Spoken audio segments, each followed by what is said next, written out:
جمعية دار البر تقدم الحمد لله رب العالمين، له الحمد الحسن والثناء الجميل، وأشهد أن لا إله إلا الله وحده لا شريك له يقول الحق وهو يهدي السبيل، وأشهد أن محمدا عبده ورسوله صلى الله عليه وعلى آله وأصحابه والتابعين له بإحسان إلى يوم الدين. أما بعد.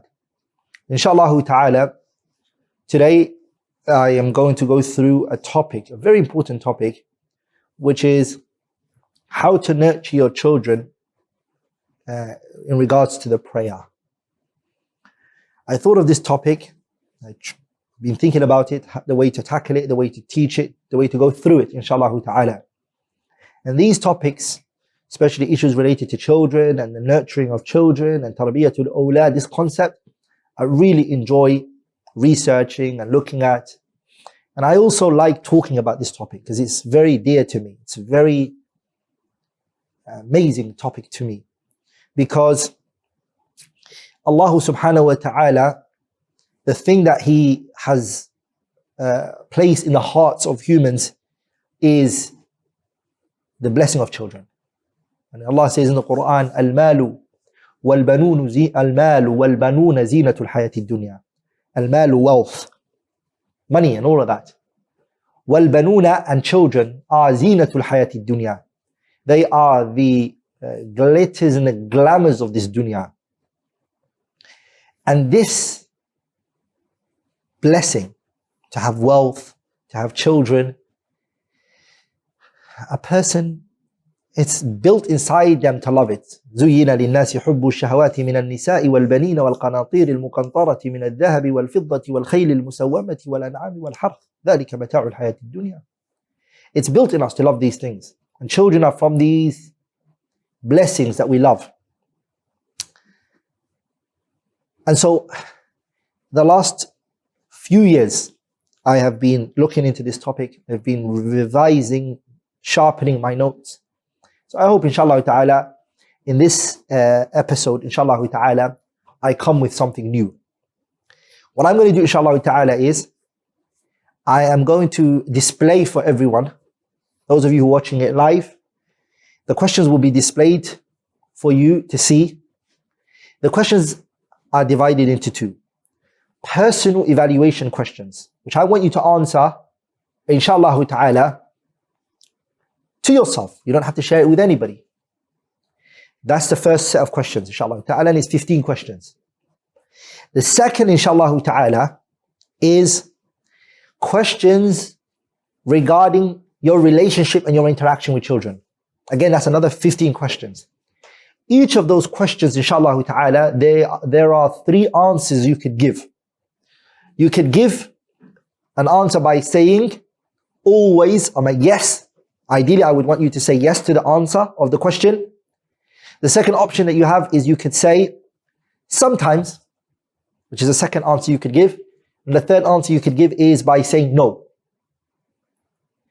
Inshallah ta'ala, based on those answers, once you answer it all, inshallah ta'ala, I will give you the outcome of your questions, inshallah ta'ala. Those are the 2 sets of questions. The first question, inshallah ta'ala, is a personal evaluation. It's you as a parent. Some of you might say, I'm not a parent yet. Inshallah ta'ala, in the future, I'm going to be a parent. No problem. Answer these questions based on your interaction, maybe with your nieces and your nephews, or little children that you teach, and how you are towards them, inshallah ta'ala. So I'm sure everybody can answer that. Everyone comes into contact with children. So that is the first set of questions. Those first 15 questions is a personal evaluation question. The second set of questions is the children Allah has given you, subhanahu wa ta'ala, that you have, answer questions regarding them.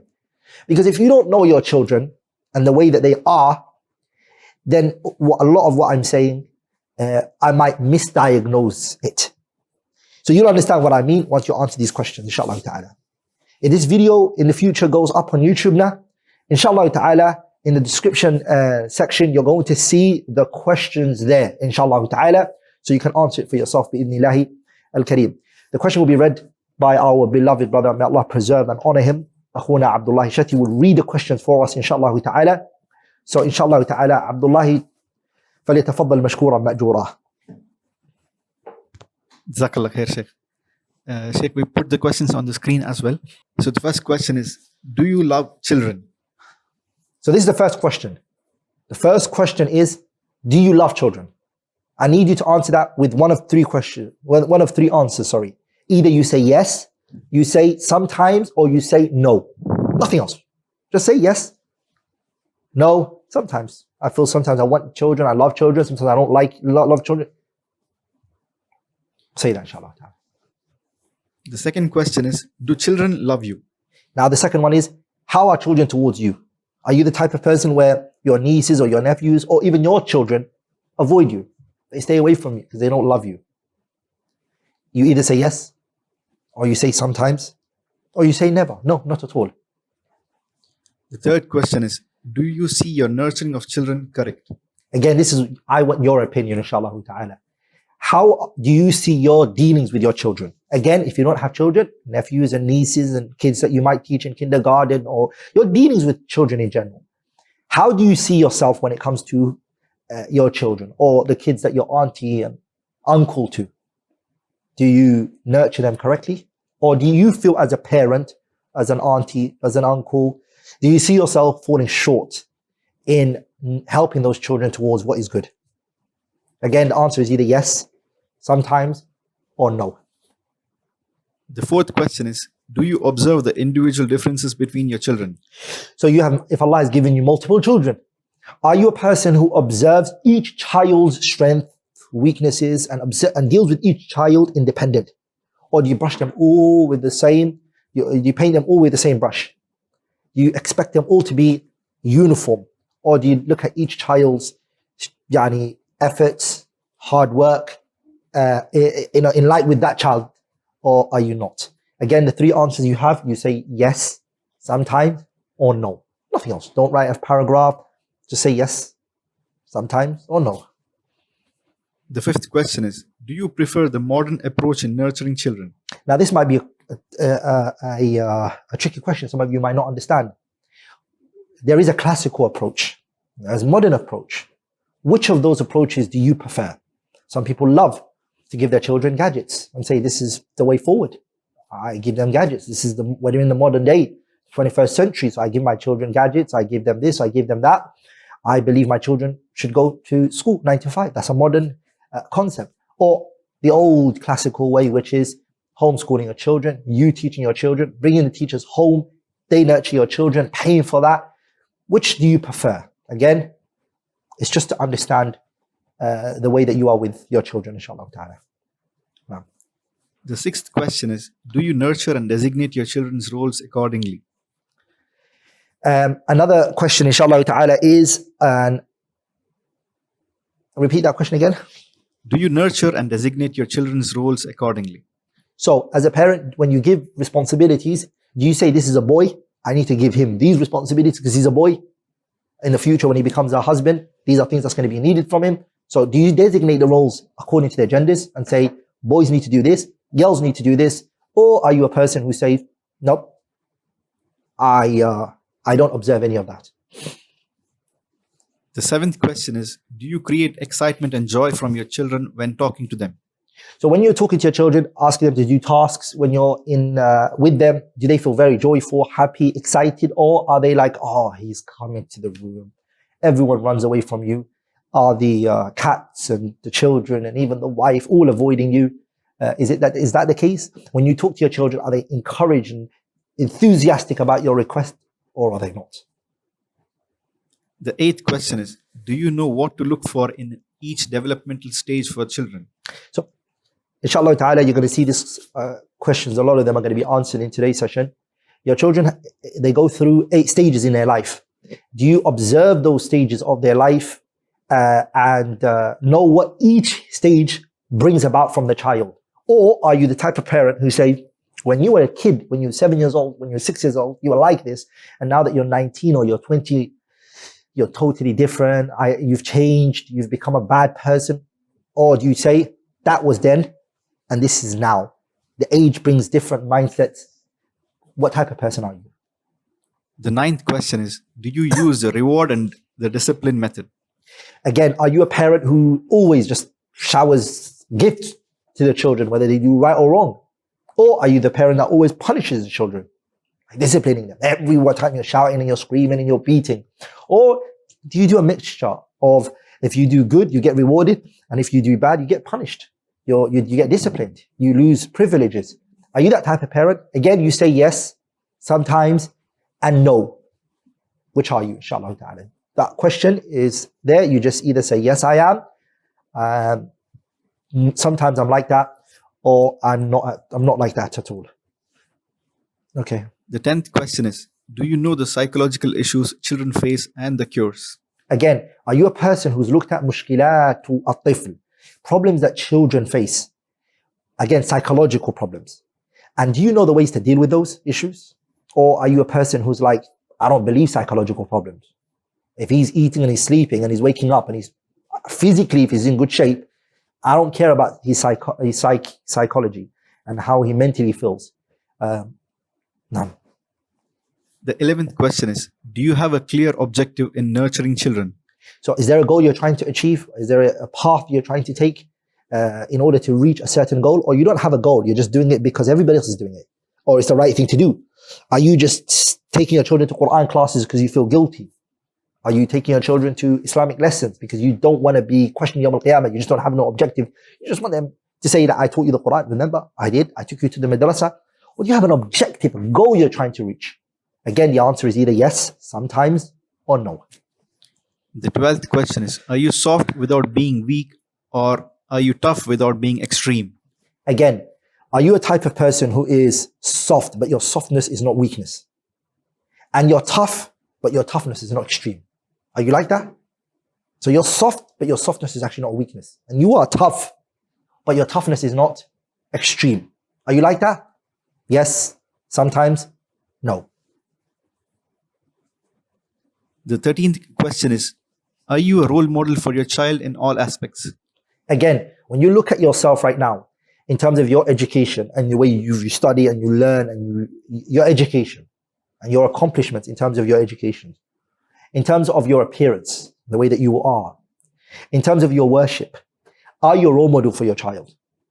Remember, body, mind, and soul. These are the three very important things. So do you think your brain and the way you think, and mashallah, your brain and your mind and your soul and your body, even your physical appearance, do you think you're a role model for your child?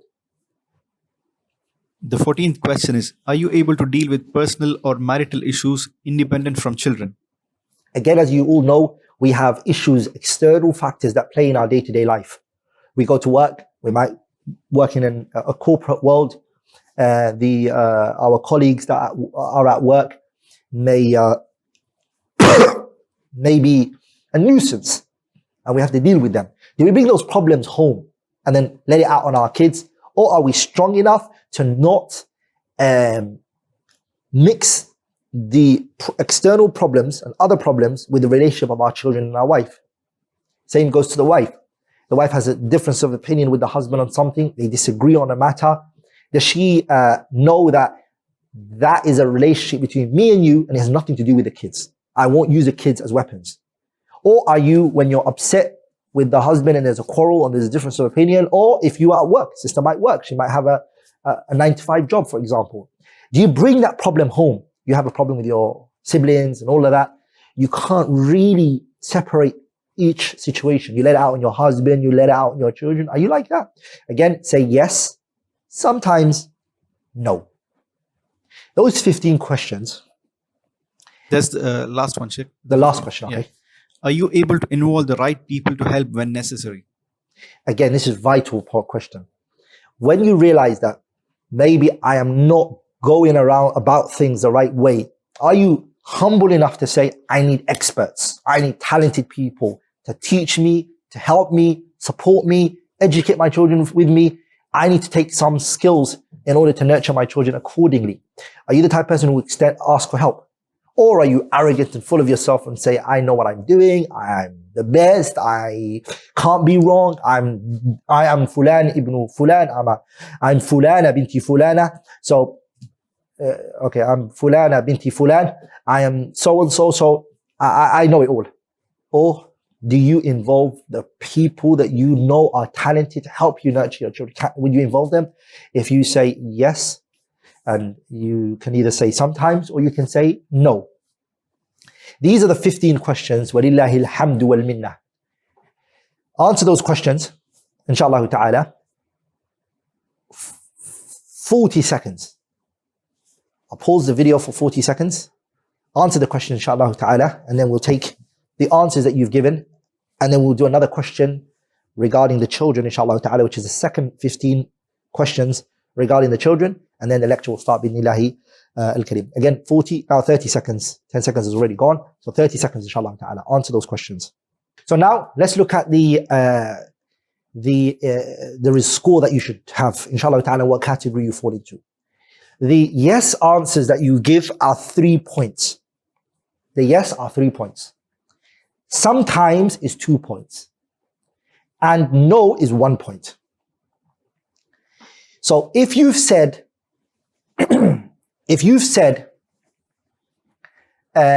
yes, then you're going to have more than 35. You're going to have more than 35 points. That means you are an excellent nurturer, you're an excellent parent, and I say to you, فَهَنِيئًا لَكَ. If you've got 35 points above, then you are a مُرَبٍ مُمْتَازٍ فَهَنِيئًا لَكَ. يعني, may Allah bless you and preserve you and honor you and increase your strength and your ability for you. If you have from 20 to 35, from 20 to 35, okay, your score is from 20 to 35, then I would say you're good, but you're not excellent. You really need to pay a bit of more attention in you yourself. فَاقِدُ شَيْءٍ لَا يُعْطِي. One that doesn't have, can't give much. So you need to maybe take some time out to change your perspective and the way that you do things. The third, inshallah ta'ala, is if you are less than 20, then I would say, as harsh it might sound, I would say, راجع نفسك. Go back to yourself. If you're not married yet, okay, then I would definitely say, wait. Wait and think about these answers. You have to work on yourself in order to be able to control the life of others. But if you don't have the skills that is required, then you can't nurture the children correctly. So answer them honestly and fairly. There's a question that was asked to me, a very good question, which is, do you choose the modern approach or the classical approach? Okay, it's right. I should have written the question as, okay, are you a person who uses the classical approach? That should have been the question in that regard.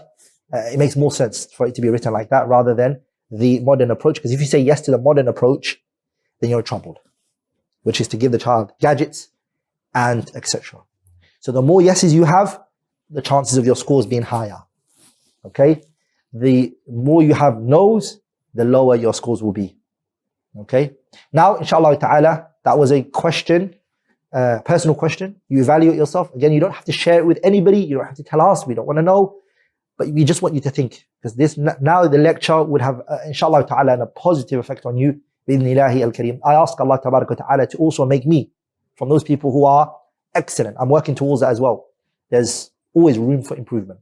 Okay, don't feel ashamed that you are low. It means now, inshallah ta'ala, is the opportunity for you to change. Okay, now, inshallah ta'ala, I want you to answer these questions regarding your children, if you have children. And if you don't have children, inshallah ta'ala, we don't want to exclude you from the Q&A. We want to involve you as well. So answer on behalf of maybe somebody else that you know who has a child, or answer it on your relationship with your nephews and nieces, inshallah ta'ala. So again, another 15 questions. You have yes, sometimes, or no option, inshallah ta'ala.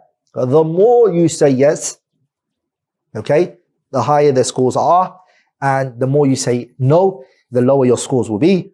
So inshallah ta'ala, This one, inshallah ta'ala, is for you to not misdiagnose your children.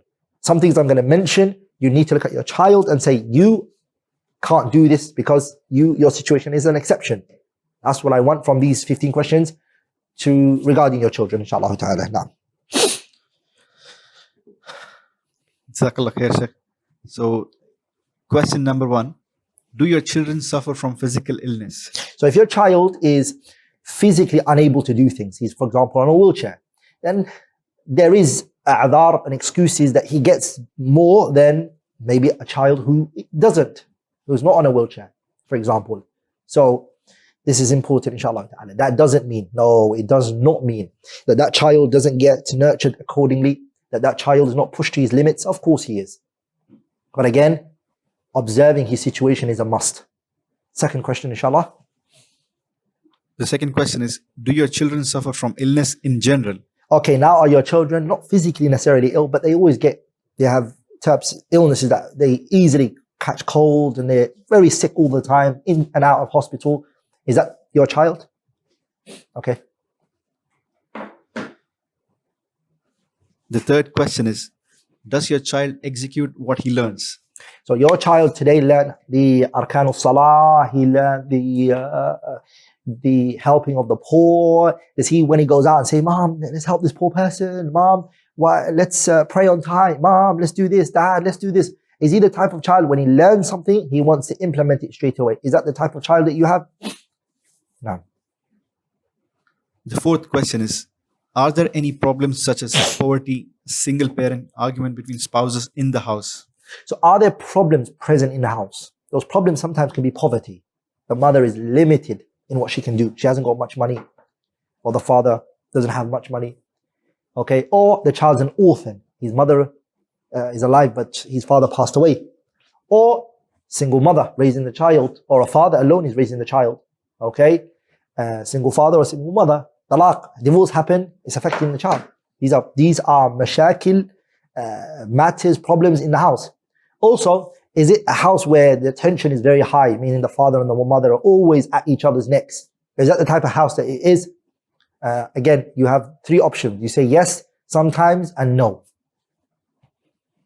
The fifth question is, does your child have the ability to innovate new ideas? So is your child a child who creates things and does things, or is he the type of child doesn't really think outside the box, doesn't innovate any ideas? He just innovation can sometimes be thoughts. So you're telling him a story and he thinks outside the box and he creates scenario, he finishes. For example, sometimes you could say to your child, this story, finish it off.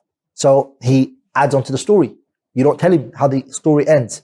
So he finishes it off and adds on to that story. Is your child like that in the house? Does your child create things and make things and etc.? So does your child have al-ibtikar, what tajdeed, that kind of mindset?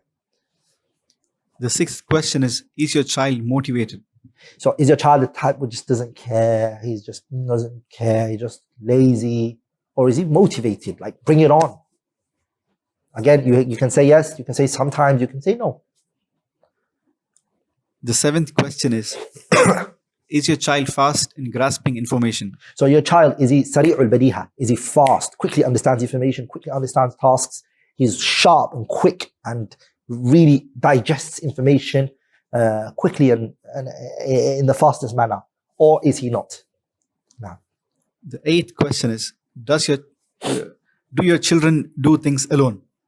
Again, you come home, you find your child, for example, done something which you did not tell him to do, which was very good, which he didn't do in front of you. Or is your child one that only does good in front of you, and when you leave, you've never seen him do things which are good? Not that you just haven't seen it. I need to know that some children, you see them praying. After a few times telling them to pray, they are praying by themselves, and they wake up Fajr for themselves, and they put muhadarat and durus and Quran on, and they follow their schedule without you telling them to do it. Or are they not the case? So again, you have 3 answers. You can say yes, they are. You can say sometimes. You can say not at all. The ninth question is your child truthful and trustworthy? Is your child trustworthy and honest? Like, he doesn't lie to you. He tells you the truth. Yes. Sometimes, no. The 10th question is your child positive? In other words, when you tell him an information or news, is he like, oh, but why? But this, and he brings negative thoughts to it? Or is he the type that's positive? He believes, inshallah, it can be achieved. The parent doesn't have to really convince him and motivate him. He's just, mashallah, self-motivated, basically. The 11th question is your child maturer than his age? So when you look at your child, you see your child and say, wow, Allahumma barik, he's really like older than his age. And other people have told you that your child is, mashallah, maturer than his age. You say yes sometimes and no. The 12th question is your child inclined towards good? So is your child one that generally likes good and just doesn't like bad? Always say to you, Mom, I don't like this. He hears music and he says, Mom, I don't like this music. And he loves khair, he loves Quran and all of that. Yani he loves good, he loves things which are beneficial. Is he naturally like that, your child? The 13th question is your child inclined towards worship? So act of worship. He loves fasting, for example, and he loves praying, and he loves sadaqah. He loves good actions of good deeds. He loves it. He doesn't feel that it's a burden. Is your child like that? The 14th question is, does your child have skills? Are there innate skills that he has? For example, he really is the one that when there are conflicts between brothers and sisters, he's the one that always brings them together and says, look, forgive and forget. You know what? I will solve this one. Here's 10 dirhams. Don't have this conflict again, okay? And he steps in and he's the type to bring negotiation and bring the two parties together. He solves problems. Any skills? Is he one that physically does things and he's a DIY? For example, if the curtain's broken, he goes up and he helps his mom and he fixes the issues for his mom. Like, does he have skills? And the last and final question is, does your child have hobbies? Does your child have hobbies? For example, he loves reading and etc. These 15 questions again, then if the yes answers are 3, sometimes is 2, and no is 1. If your answers were more than 35, then barakallahu laka fi ibnik. May Allah bless your child for you. If you're between the numbers of 20 to 30, then your child needs a lot of help. Okay, your child needs a lot of attention from you. And the last, if it's your child is below 20, then I would say to that parent, اتق الله ولا تضيع الأمانة. Fear Allah, do not forsake the responsibility that you've been given, that you've been entrusted with. I now then think, inshallah ta'ala, answer those questions again, another 30 seconds, and then we'll start our lecture, bi'idhnillahi al-kareem. Allahumma barik. So all of you, inshallah ta'ala, have answers in front of you. I ask Allah tabaraka wa ta'ala, bimannihi wa karamihi, Allah blesses and honors our children for us. Allah preserves them, protects them from all harm.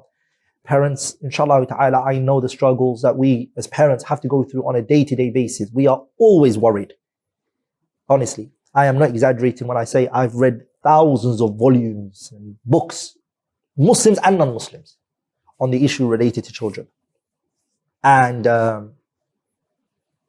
always ask myself this question, which is, am I doing a good job? Will this work? Does it not work? What about if it backfires? That's the fear of every parent, to be honest. And I'm not going to promise you that I know the answers to all these questions. I don't have answers to everything. No doubt I don't. وَفَوْقَ كُلِّ ذِي عِلْمٍ عَلِيمٍ. Allah has more knowledge than any and everybody. The reason why I ask these questions, my brothers and sisters, is because don't misdiagnose your child. Those questions pertaining to your children gives you an understanding as a parent what type of child you have, where you need to go, what direction you need to go with your child. If you've got more than 35, then don't be ungrateful to your children and say, look, you're a bad child, thinking that that's going to push him even more. Allah does not like those who are ungrateful. So inshallah ta'ala, the way I plan to speak about this topic, inshallah ta'ala, is, and I don't think I'll be able to finish it today. It's very big, it's large, it's so many points in there. But I'll divide it into 2, inshallah ta'ala. I'm going to speak about al-wiqaya, preventative factors that parents can take to prevent their children from going astray. Okay? And then inshallah ta'ala, the second point that I want to focus on, inshallah ta'ala, is once the problem has already happened, what are the cures? So those who have young kids yet and that problem hasn't come, then they'll benefit from the first portion of this lecture, inshallah ta'ala. I won't be able to cover the 28 points that I have regarding that matter. And it's called al-wiqaya, preventative factors. I will not be able to finish those 28 points. Inshallah ta'ala, in the future, bi'idhnillah al-kareem, we could organize a part 2 for this, inshallah ta'ala, and carry on talking about it, bi'idhnillah al-kareem. The second part of my lecture will be, inshallah ta'ala, the cures and the remedies and the medication for problems that are already there, inshallah ta'ala. Again, 28 points of preventing your child from any problems that there are. The first point, inshallah ta'ala, is deal with your children. Write this down. Point number 1, deal with your children in accordance to their age.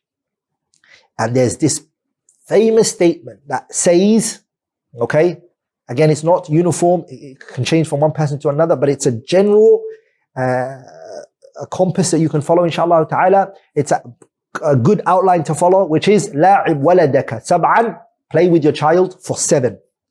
وَأَدِّبْهُ سَبْعًا, and discipline him for 7. وَصَاحِبْهُ سَبْعًا, and befriend him for 7.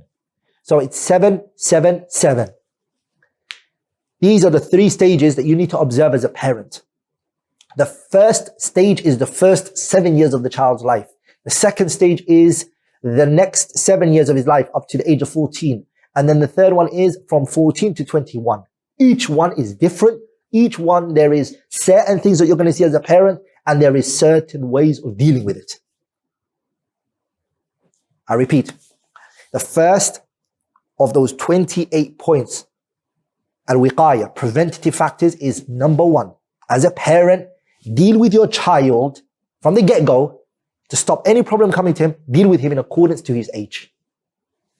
And there's a famous hikmah, famous wise statement, which is لَاعِبْ وَلَدَكَ سَبْعًا. First 7 years of the child's life, play with him. وَأَدِّبْهُ سَبْعًا, and discipline him the next 7 years. And then وَصَاحِبْهُ سَبْعًا, and then the next 7 years after that, befriend him. Be a friend of his. So let's start. The first 7 years is when the child is born until he reaches the age of 7. Okay? The child is born until the age of 7. This stage, the scholars, they call it marhalatul lahu wal-la'ib wal-bara'ah. It is the stage of playing and laughing and joking and etc. It is the time when there is bara'ah, meaning the child is innocent. You do not use at this particular point excessive force. You don't use that. Rather, you give the child a lot of leeways in this time, in this particular timing. You realize that the norms of the child at this age is liking to play, wanting to play at this particular age. And our Messenger, alayhi salatu wasalam, at this stage, he had the way he dealt with children was يُدَاعِبُ الْأَطْفَالِ, he will play with them. وَيُعَامِلُهُمْ بِالْحُبِّ وَالرَّحْمَةِ وَالشَّفَقَةِ, he will deal with them with love, mercy and tenderness, alayhi salatu wasalam. That's how he would do it. وَلِذَلِكَ, it is mentioned that the Messenger, alayhi salatu wasalam, when he came to his grandson, Al-Hasan ibn Ali ibn Abi Talib, radiyallahu ta'ala anhuma, may Allah be pleased with him and his father, when he was a little kid, the Prophet ﷺ with him was Al-Aqra' ibn Habis. He was sitting there. This noble companion was there. And Al-Hasan ibn Ali ibn Abi Talib radiyallahu ta'ala anhuma was there. And the Prophet ﷺ kissed Al-Hasan ibn Ali. He kissed him. And he was a little kid. And then Al-Aqra' ibn Habis, who was sitting there, said, إِنَّ لِي عَشَرَةً مِّنَ الْوَلَدِ. He said, I have 10 kids. Okay? مَا قَبَّلْتُ مِنْهُمْ أَحَدًا. I've never kissed any of my children.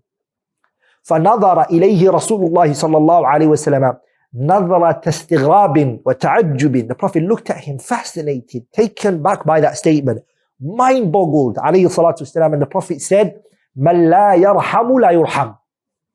من لا يرحم لا يرحم. The one that doesn't show mercy, mercy will not be shown to him. Bukhari and Muslim both narrated this. من لا يرحم لا يرحم. So the Messenger, عليه الصلاة والسلام, that's how he was.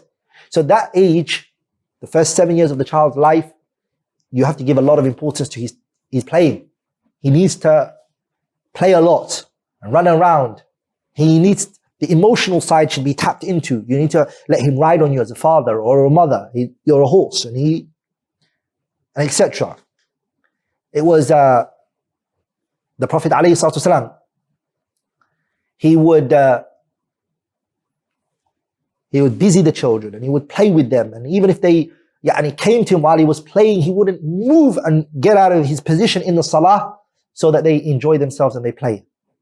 The Prophet ﷺ, he one time went to ila salati al-dhuhri or asr, one of the two. The narrator, he doubted it.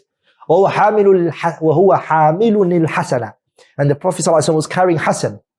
Or another narrator said, or Hussein. فَتَقَدَّمَ إِلَى الصَّلَاةِ فَوَضَعَهُ بِجَانِبِهِ. The Prophet ﷺ went forward to lead the prayer and he placed, whether it was Hassan or Hussein, the Prophet put him on the side. ثُمَّ كَبَّرَ لِلصَّلَاةِ. The Prophet went, Allahu Akbar, and he prayed. فَلَمَّا سَجَدَ أَطَالَ السُّجُودِ. The Prophet, when he went into the prostration, the Prophet lengthened his prostration. فَلَمَّا انْتَهَتِ الصَّلَاةُ قَالَ النَّاسُ. When the prayer finished, the people, they said, Ya Rasulullah, O Messenger of Allah, إِنَّكَ سَجَدْتَ سَجْدَةً قَدْ أَطَلْتَهَا. O Messenger of Allah, you have done a prostration, and that prostration was very long. فَظَلَلْنَا أَنَّهُ قَدْ حَدَّثَ أَمْرٌ. And we thought that something might have happened to you. Or أَنَّهُ قَدْ أُوحِيَ إِلَيْكَ. Or we thought that a revelation might be coming on you and descending on you. And then the Prophet then said, فَكُلُّ ذَلِكَ لَمْ يَكُنْ. All of that did not happen. وَلَكِنَّ ابْنِي, rather my son. He didn't refer to him as my grandson, but he said, my son. ارتحلني. My son rided me. Yani Al-Hasan or Hussein, whoever it was. فَكَرِهْتُ. The Prophet said, I disliked. أَنْ أُعَجِّلَهُ حَتَّى يَقْضِيَ حَاجَتَهُ. I disliked to hasten him from the joy and the happiness he was in. I didn't want to stop him from his playing and his laughing and his joking. I wanted him to enjoy himself. يعني حتى يقضي حاجته means حتى يشبع من اللعب في ظهري, until he finishes playing on my back. Allahu Akbar. You have to understand, Nabiullah Muhammad is the Prophet of Allah, the best man to have ever walked on this earth. He's a Prophet of Allah. He's the leader of the Muslims. The leader of the Muslims. He's a ruler, alayhi salatu wasalam. And not only just that, he is a man that people look up to. The culture was not like that. Al-Aqra ibn Habis, as you said, he has said, I got 10 kids and I never kissed my children. The culture wasn't like that. The practices amongst the Arabs was harshness and a bit of toughness. That was the common practices. I won't generalize and say everybody was like that, but generally speaking, that softness was not there in the Arabian Peninsula due to the environment and the land. And Nabi Muhammad wanted to change that culture. He wanted to change that behavior. If you look at many parents today, they don't ever let their children sit with them on a chair. He'll find that very disrespectful. Self-pride. He'll tell the mother, get this child out away from us. Why are you bringing him to our gathering? I've got guests coming with me, to me. Get him away from me. The child grows up looking at his father as a ruler, a dictator. He doesn't know this is his father. There's no connection and there's no bond like that. I know a lot of children can say that, yep, that's true. That's true. So this culture is that the child, all he does is just venerate his father, just respect him, kiss his hand, don't talk to him, don't sit with your father. It's like, Assalamu alaikum, wa alaikum salam. I'll ask a question. If you start your relationship with your child like that from a very young age, you don't talk to him, he can't come to your gatherings, you avoid him. When he reaches the age of 21, 22, 23, how do you then expect for him to come to you and sit with you and laugh with you and joke with you? Where is the relation going to come from? Thin air?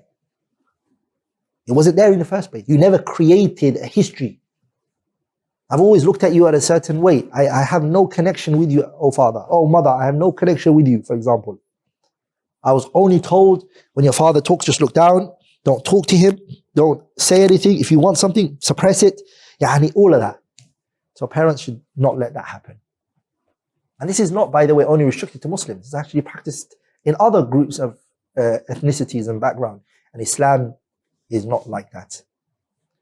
Hafiz ibn Hajar, rahimahullah, a great scholar, who commented on the hadith the hadith I mentioned, Hassan or Hussein, whoever it was, Hafiz ibn Hajar, and he said, min shafaqati sallallahu alayhi wa sallam, the Prophet's kindness and his tenderness and his softness was لأمامة أنه كان إذا ركع أو سجد يخشى عليها أن تسقط يضعها بالأرض وكأنها كانت لتعلقها به لا تصير في الأرض فتجزع من مفارقته فيحتاج أن يحملها إذا قام واستنبط منه بعضهم عظم قدر رحمة الولد.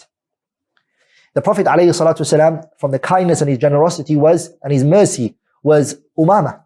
The Prophet grabbed Umama, and whenever the Prophet would do ruku', he would be carrying Umama. Sujood, sallallahu alayhi wasallam, he would place Umama on the ground, and the Prophet sallallahu alayhi wasallam would protect Umama from anything. The mercy of the Prophet alayhi wasallam. ولذلك, the scholars, they took from this that it's permissible for a father to carry his child in the salah when he's praying. Why? Which includes a lot of movements. You're allowed to carry the child. He might cry whilst you're in the tarawih, for example, or you're in the dhuhr or asr. Carry the child. Hold the child. You're allowed to. Islam is really taking into consideration the relationship that the parents should have to their children. And so that's the first years of the child's life, which is when he's born until the age of 7. And I want, inshallah ta'ala, to explain certain things that the child has at this time. Okay? There are certain things that you're going to see and how to deal with those certain things. From the ages of birth until the age of 7, you're going to see your child kathratul haraka wa adam al-istiqrar. The child keeps moving a lot. He doesn't stay in one place. If you tell him sit down, he won't sit down. He'll keep running around, playing and all of that. Now that's something that is part of that life. That part of that age, that is what the child is. It's running around, playing around, not staying in one place. Okay? So what should a parent do in this situation? Preoccupy the child in works that you do at home. For example, I preoccupy the child by saying, go pick up that book for me. If he's like 2 or 3 years old, a very light book, I stack the books for him so it won't hurt him. Soft cover books. So bring them to me, put it here. Okay, grab the other one, bring it here. And I won't touch that pile because he can, inshallah ta'ala, work. Bring him in. Because if you don't preoccupy him, he will preoccupy you. And he is going to preoccupy you if you don't preoccupy him. So the qa'idah is busy him with something beneficial, something good, something for his body, or he will preoccupy you. Another thing is, a father should be very kind and understanding and say to the mother, look, I'll take him from the house. I'll take him with me. He'll go with me. Come on, let's go. And bring him with you places that you're going to. For example, sometimes I go to library and I'll take my son who's 2 years old, for example. I'll say, come with me. And he will get tired in the library. Walking around, getting the books, and he's tired and he's exhausted. And he tell you, Dad, carry me. So I'm tired, my legs. And that's what I want. So when he comes home and he's tired, he eats and he goes to sleep. Another thing is to get that child to play with other children that are good, at his age, at that certain age. So if there's other family members that have those age children, he plays with them. He enjoys that moment because children love playing with other children. Park. Parents sometimes dismiss the concept of going to the parks. The parks are very important for the child who is young. Very important. Child needs to go out. He needs greenery. He needs the park and all of that. So if the parent have time, again, in that age, busy the child with the memorization of the Quran, memorization of lessons, school, education. Okay? Preoccupy the child, or he will preoccupy you. The second thing that you'll see at the child at that age, from the birth until 7, is shiddatu taqleed. You'll see that the child will blind follow you excessively. You stand like this, the child will stand like that. You do gestures, he will do the gestures. You just look at him and he's following you and he's copying you. He will do exactly what you do. He will act the way that you act. So the child who doesn't pray follows a father a lot of the times who doesn't pray, or a mother who doesn't pray, or a daughter who doesn't pray is a lot of the time mother who doesn't pray, or a father who doesn't pray. Same when it comes to smoking. If the father is smoking or the mother is smoking, the child is going to carry that and follow the parent in that. You can't tell him what I'm doing is wrong. He'll be like, why are you doing it for? So what do you do in this matter? If you see that the child is excessively imitating and copying, and tell them the stories of the companions. That's what will fill that vacuum. Tell him about the Sahabas and the Salihin and the Ulama. Tell their life to him and how they were and what they went through and how they... Another way is to befriend them so they can follow you. Bring them in your lessons and say, look, sit down, benefit here, inshallah ta'ala. They'll copy you, they'll follow you, they'll do the same thing. The masjid, go and taking them to the masjid so they pray with you in the masjid. And pray, visiting relatives, take him with you and say, today we're going to go visit the relatives, because they'll follow you, they'll do exactly what you're doing. Do not sit in front of the television with a remote control or a gadget where you're watching movies and this and that, where the child is seeing you do those things. When he grows up, that's what he's going to be doing as well. So this stage, there's a lot of imitation, a lot of copying. Another thing that you tend to realize this age of birth to the age of 7 is عدم التمييز بين الصواب والخطأ. The child cannot tell the difference between what is right and what is wrong. He doesn't really know what is right from what is wrong. So the parent has to distance the child from fire, for example, or hot water, because he'll put his hand in it. He doesn't know it. He'll drink it. Okay, this age is a lot of things that the child doesn't know that's harmful for him. Okay, the older, of course, he gets, the more he realizes these things. But the parent should realize that this is a child. A lot of the times he doesn't know what is right from what is wrong. So then hitting the child for being a child, that's so incorrect. That's so incorrect. Another thing that you see at this age when the child's born until the age of 7 is kathratul as'ila. So many questions they will ask you. Everything he will ask you why, and every place he will ask you. So stay away from lying to the child. And don't answer the questions in a way that his mind cannot comprehend it and say, look, yeah, this is the real world. I need to tell him how the world is. Don't tell him. His mind cannot comprehend it. حَدِّثُ النَّاسَ بِمَا يَعْرِفُونَ أَتُرِيدُونَ أَن يُكَذَّبَ اللَّهُ وَرَسُولُهُ. His brain is little. So tell him what his brain can internalize and understand, and don't tell him that which his mind can't comprehend. Okay? Again, don't avoid the answering of the questions all the time, because somebody else will answer it for him and they may not answer it in the right way. Another thing that you see at that age, from birth to the age of 7, is the child is smart. They remember things. It's funny enough, my daughter remembers things when we thought, me and our mother, we never knew that she would actually remember those things. She'll mention it. Dad, remember when I was 3 years old, this happened? I'm like, whoa. Actually remember that, Dad?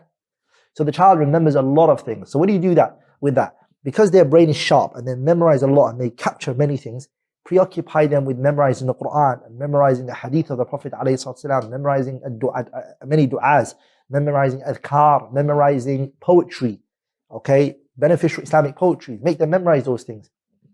Also, at that age, children really need encouragement. It makes them feel so special. They love it. When you're encouraging them and you're telling them you're proud of them and I love what you're doing. This is, inshallah ta'ala, you're on a good path. Keep it up. Keep your head high up, but don't overdo it.